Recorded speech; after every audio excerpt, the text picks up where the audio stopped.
प्यारे बच्चों, कक्षा 9वीं के गणित विषय के अंतर्गत हम पहले पाठ का अध्ययन कर रहे हैं। इसमें आपने अब तक के प्रसारण को देखा है। मुझे उम्मीद है कि आपने सभी अंश में रुचि ली होगी, सारे सेशन एंजॉय किए होंगे।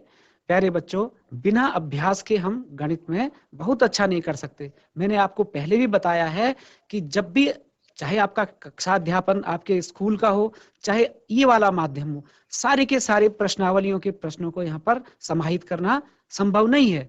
हम उन्हीं महत्वपूर्ण अंशों को यहाँ पर समाहित करते हैं जिससे कि आपको इतना हिम्मत आ जाए, आप में इतनी कैपेसिटी हो जाए कि आप बाकी के अंश को स्वयं हल कर सकें। तो अब तक आपने जो कुछ सीखा है उस पर आधारित कुछ ऐसे महत्वपूर्ण अंश हैं प्रश्नावलियों के, जिनको कि आज हम आपके सामने यहाँ पर डिस्कस करेंगे। तो अब स्मार्ट बोर्ड पे चलते हैं। देखिए, आपके सामने जो चैप्टर 1 है हमारा, उसके एक्सरसाइज 1.1 से 1.3 के बीच जो कुछ टिपिकल प्रॉब्लम्स हैं जिनमें बच्चों की क्वेरीज आ रही थी, वो मैंने यहाँ पर आपके सम्मुख रखा है। पहला ही प्रश्न देखिए, जो कि एक्सरसाइज 1.1 का क्वेश्चन नंबर 3 है आपकी टेक्स्ट बुक का।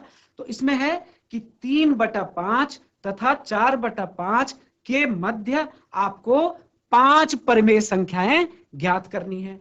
तो 5 परिमेय संख्याओं को ज्ञात करने की हमने आपको बहुत अच्छी विधि बताई थी। 2 विधियों की भी चर्चा की थी कि औसत के आधार पर आप 2 संख्याओं के मध्य कैसे परिमेय संख्या ज्ञात कर सकते हैं। याद कीजिए कि अगर एक संख्या आपके पास a हो, दूसरी संख्या आपके पास b हो, और a और b के मध्य आपको एक परिमेय संख्या ज्ञात करनी हो इन दोनों के बीच में, तो वो क्या होती है? a + b/2। a + b/2 से आप उसको ज्ञात कर सकते हैं। ये औसत विधि है और इस तरह से ये क्रम चलता चला जाता है। एक तो ये विधि है। दूसरी विधि मैंने आपको हर को इस तरह से बड़ा बनाने की सिखाई थी, अंश हर को गुणा करने से, जिससे कि हम अभीष्ट संख्या में 2 संख्याओं के बीच परिमेय संख्याएं ज्ञात कर सकते हैं। इसमें तरीकों की संख्या बहुत सारी हो सकती है। जैसे एक थोड़ा सा हटके एक दूसरा तरीका है जिसमें हर को ही बढ़ाना है हमने, पर किस तरह से करते हैं आप इस प्रश्न में देखेंगे प्यारे बच्चों। तो अभी हम इसके सॉल्यूशन पे आते हैं, इसके हल पे आते हैं। तो सॉल्यूशन किस तरह से होगा देखिएगा। हमारे पास दी गई परिमेय संख्याएं, आप देखिए 3/5 और 4/5 है। ये गिवन रैशनल नंबर है। अब हमको इसके बीच 5 परिमेय संख्याएं ज्ञात करने के लिए कहा गया है। उन विधियों के अतिरिक्त हम इसका हर बड़ा करने पर भी विचार कर सकते हैं।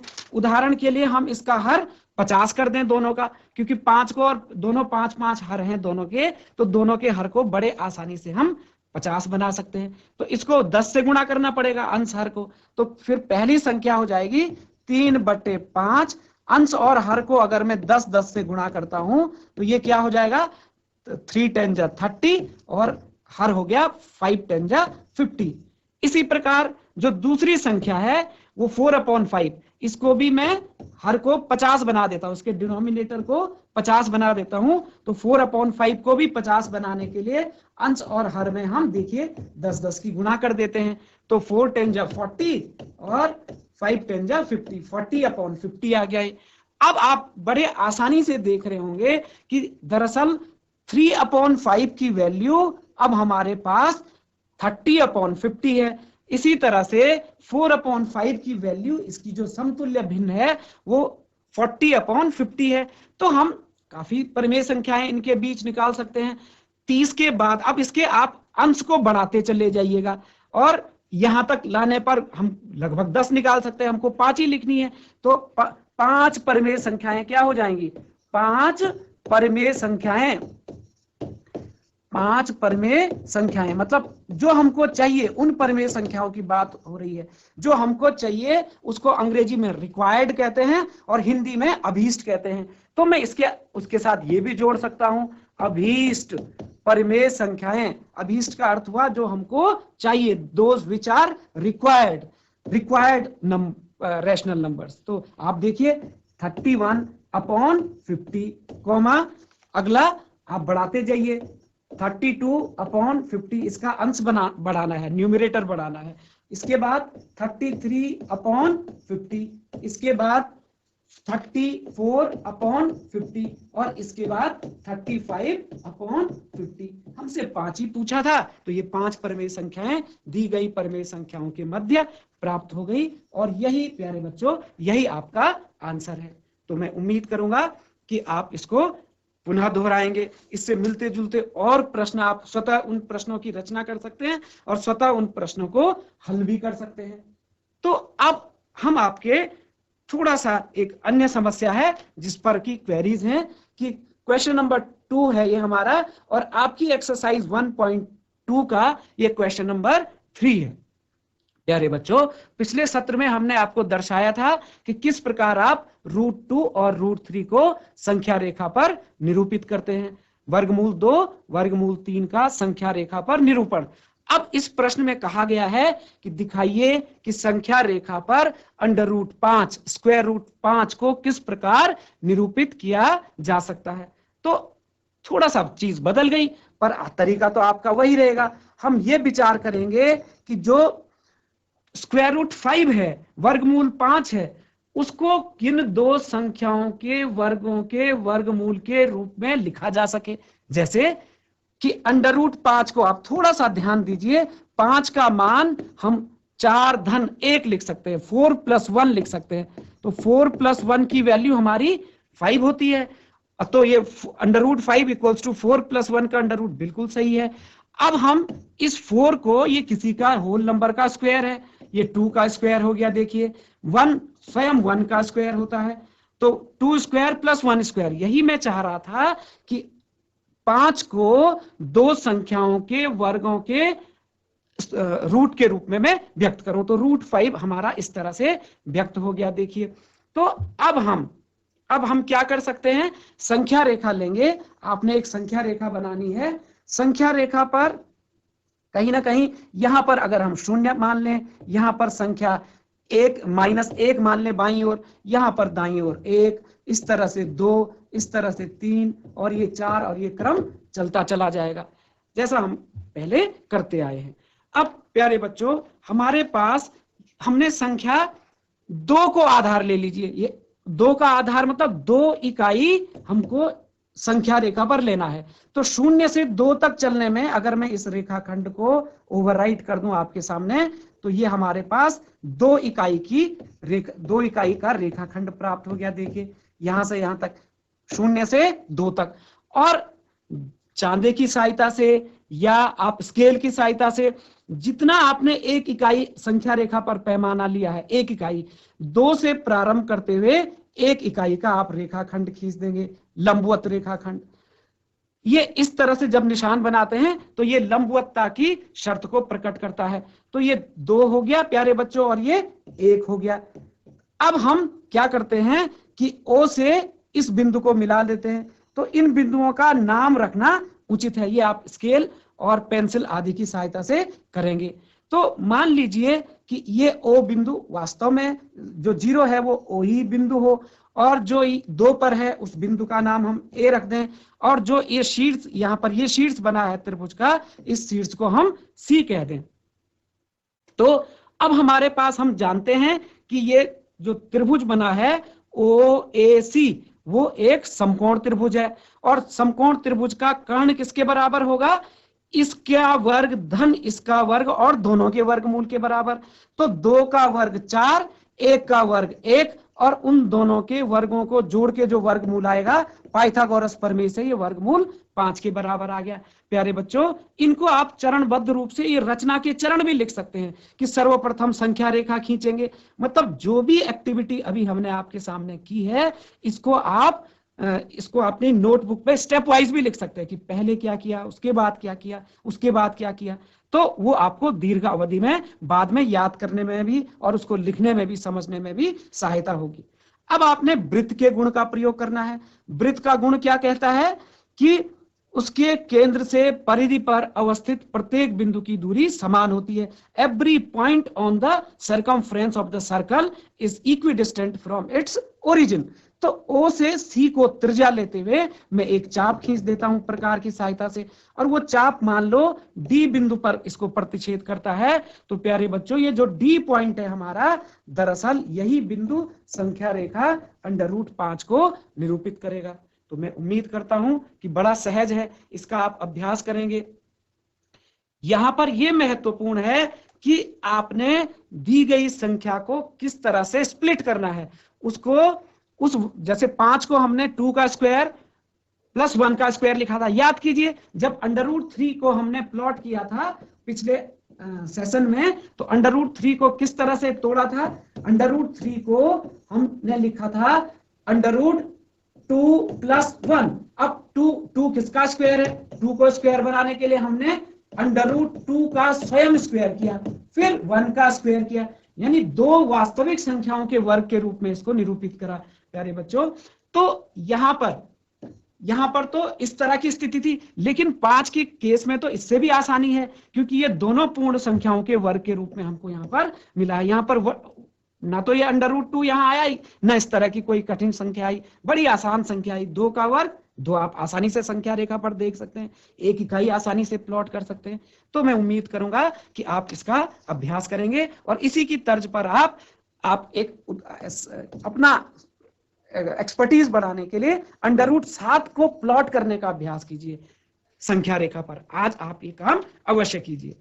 तो प्यारे बच्चों, अब हम नेक्स्ट प्रॉब्लम पे आते हैं, जो कि ये इसके बारे में भी बहुत क्वेरीज रही हैं कि दी गई संख्याओं को, जबकि वो दशमलव रूप में होती हैं और उनके दशमलव रूप या तो शांत होते हैं या आवर्ती होते हैं अशांत के साथ, या इस तरह की जो भी हैं, अशांत भी होते हैं अनावर्ती भी होते हैं, उन संख्याओं का वर्गीकरण हम किस प्रकार करते हैं ये आप जानते हैं। इन संख्याओं को दशमलव रूप में लिखना, यानी कि क्योंकि 2 प्रकार की संख्याएं प्यारे बच्चों हम जानते हैं कि जो शांत दशमलव है उसको भी P/Q के रूप में लिखा जा सकता है, जो अशांत है किंतु आवर्ती है, मतलब नॉन टर्मिनेटिंग है बट रिपीटिंग डेसिमल है, उसको भी हम P/Q के रूप में लिख सकते हैं। तो अब उदाहरण के लिए आपके पास एक्सरसाइज 1.3 के अंतर्गत जो क्वेश्चन नंबर 3 है, उसके 2 पार्ट आपके सामने बोर्ड पे लिखे हैं। पहली संख्या है प्यारे बच्चों 0.6 बार। तो इसको हम किस तरह से इसका सॉल्यूशन करेंगे, आपको मैंने सिखाया था इसके लिए कि इस संख्या को हम x मान लेते हैं। लेट x = 0.6 बार। 6 बार का मतलब है कि 6 की पुनरावृत्ति हो रही है, अर्थात 6 अपरिमित स्थानों तक यहां पर हमारे सम्मुख है, और इसको इक्वेशन नंबर 1 हम कह दें। इसी तरह से अब ये यहां पर जितने अंकों की पुनरावृत्ति होती है, एक के पीछे उतने शून्य लगाकर आप दोनों पक्षों को गुणा कर देते हैं। यानी आपने देखा कि यहां पर केवल 6 की पुनरावृत्ति हो रही है, 1 अंक की पुनरावृत्ति हो रही है। तो हम दोनों पक्षों को समीकरण 1 के दोनों पक्षों को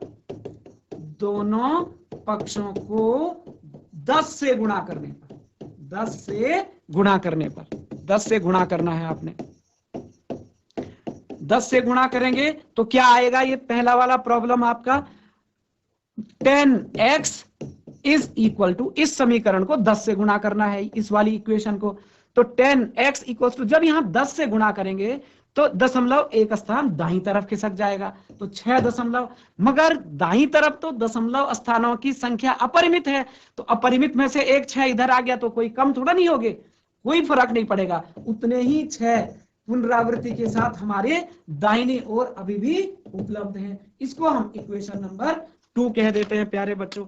अब आपने क्या करना है कि इक्वेशन नंबर 2 में से इक्वेशन नंबर 1 को सबट्रैक्ट करना है। तो समीकरण 2 माइनस समीकरण 1, 2 में से 1 आपने घटाना है। तो फिर लिख दूं मैं इस समीकरण को 10x = 6.6666 ... इसी तरह से x = 0.6666 so forth। अब घटाइए, घटाने में बीजगणितीय समीकरणों को घटाने में दोनों पक्षों में हम क्या करते हैं, चिन्ह परिवर्तित कर देते हैं, धन का ऋण धन का ऋण। अब 10x में से 1x घटाएंगे तो हमारे पास रहेगा 9x। और प्यारे बच्चों दाहिनी तरफ क्या आ गया, 6 में से इधर से देखेंगे आप दाईं तरफ के जितने भी दशमलव स्थान है सब 6 है, ये सब 0 0 हो गया। तो अर्थात इसको एक ही दशमलव के बाद 0 लिख दें, क्योंकि 6 में से 6 घटा 0 0 0 0, तो 6 में से 0 घटाइए 6.0 हमारे पास इस तरह से प्राप्त होता है। तो 6.0 को प्यारे बच्चों हम केवल 6.0 को केवल 6 भी तो लिख सकते हैं। तो आप देखिएगा x का मान क्या आ गया हमारे पास, x का मान आया 6/9। और अगर आप इसको और लघु रूप में लिखना चाहें तो दोनों कैंसिल हो रहे हैं, दोनों के दोनों 3 से विभाज्य है, तो इसको हम 2/3 के रूप में लिख सकते हैं। देखो 2 3 6 सॉरी माफ कीजिए 3 2 जा 6 और 3 3 जा 9, तो हमारे पास 2/3 के रूप में ये फ्रैक्शन प्राप्त हुआ। इसी तरह से ये बड़ा सरल था, इसको मैं यहां पर से हटा देता हूं। इसी तरह से हमारे पास यहां पर अब दूसरा वाला प्रॉब्लम है। दूसरा प्रॉब्लम है 0.47 के बार को हमको इसी तरह से, फिर जो प्रॉब्लम है इसको हम इस तरह से लिख देते हैं, let x equals to 0.47 bar. 7 bar means 7 बार बार रिपीट हो रहा है इनफाइनाइट टाइम तक, अपरिमित स्थानों तक। तो इस इक्वेशन को हमने 1 कह दिया। अब इसको यहां पर फिर देखिए केवल एक स्थान की पुनरावृत्ति है, तो इसलिए इसके दोनों पक्षों को हम 10 से ही गुणा करेंगे। तो ये 10x इक्वल्स टू, अब एक राइट प्लेस में शिफ्ट हो जाएगा डेसिमल, सो दिस इज 4.77777 और इसको इक्वेशन नंबर 2 कह दिया। अगला स्टेप आपको मालूम है, हम इक्वेशन 2 में से इक्वेशन 1 को सब्ट्रैक्ट करते हैं, घटा देते हैं। तो ये आ गया हमारा 10x equals to 4.7777 so on so forth. और इसके नीचे इक्वेशन 1 लिखनी है, x equals to 0.4777 so on so forth. ये रिलेशन, ये हमारी दूसरे नंबर की इक्वेशन है और ये पहले नंबर की इक्वेशन है। घटाने के लिए दोनों पक्षों में साइन चेंज कर देंगे, अर्थात माइनस कर दिया। 10x में से एक x कम करो तो ये रहता है 9x। और यहां आप देखेंगे ये 7 7 सब माइनस होंगे, ऊपर नीचे 7 7 सब जीरो रहे, सारे के सारे ये जीरो होने वाले हैं। मगर जब आप 7 में से 4, इस 7 में से 4 को कम करते हैं तब आपको बचता है 3, यहां पर आ जाएगा डेसिमल, और 4 में से 0 कम करा तो देखिए ये जो हमारे पास यहां पर बचा है 9x की वैल्यू आ गई है 4.3, 9x की वैल्यू 4.3। तो इसलिए x की वैल्यू क्या आएगी हमारी, ये 9 उस तरफ शिफ्ट हो गया 4.3/9। लेकिन हमारा काम देखिए अभी पूरा नहीं हुआ है, क्योंकि अभी न्यूमरेटर में पूर्ण संख्या नहीं है। तो इसको पूर्ण बनाने के लिए अंश और हर को हम 10 से गुणा कर सकते हैं। तो 10 से गुणा करने के बाद ये क्या होगा, 4.3 × 10 करेंगे तो एक स्थान दशमलव हट जाएगा, अर्थात ये 43 हो गया, और 9 और 10 की गुणा करके ये 90 आ गया। तो 43/90। तो ये बड़ा सरल सा क्वेश्चन था। ये सेकंड पार्ट हमारा इस तरह से प्यारे बच्चों पूर्ण हो गया। आप इसको पुनः अभ्यास कीजिए। अब हम इसके नेक्स्ट पार्ट की ओर चलते हैं। नेक्स्ट पार्ट आपके सामने है, एक जो नंबर है अभी हमारे पास वो है x इक्वल्स टू 0.001 बार। अब आप इसमें देखिए यहां पर जो हमारा नंबर है प्यारे बच्चों, इसमें 3 स्थानों के ऊपर दशमलव के बाद 3 स्थानों के ऊपर बार है, अर्थात इन 3 की पुनरावृत्ति हो रही है। तो इसको भी मान लेते हैं, लेट मीन्स मान लेना, लेट x इक्वल्स टू 0.001 फिर 001 फिर 001 सो ऑन सो फोर्थ। इसको इक्वेशन नंबर 1 कह दिया। चूंकि यहां पर 3 स्थानों की पुनरावृत्ति हो रही है तो इसके दोनों पक्षों को हम 1000 से गुणा कर लेते हैं, 1000 से गुणा कर लेते हैं।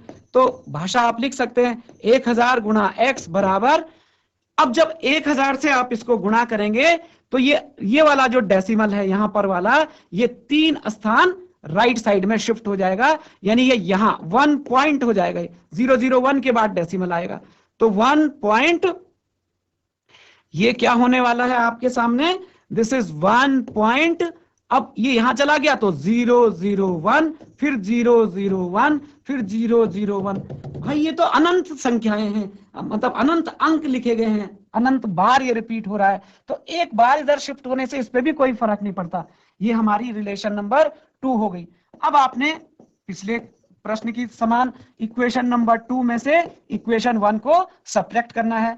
ई क्यू एन डॉट का मतलब है इक्वेशन का लघु रूप, इसको कहते हैं समीकरण। आप हिंदी में लिख सकते हैं समीकरण 2 ऋण समीकरण, समी 0 लिख दो मैं चलेगा, समीकरण 1, समीकरण 2 में से आपने समीकरण 1 को घटाना है, जो अगर आप हिंदी में लिखना है तो घटाइए। यहां पर पुनः लिख लेता हूं मैं 1000x इक्वल्स टू 1.001 और ये सभी बार लिखना संभव नहीं है।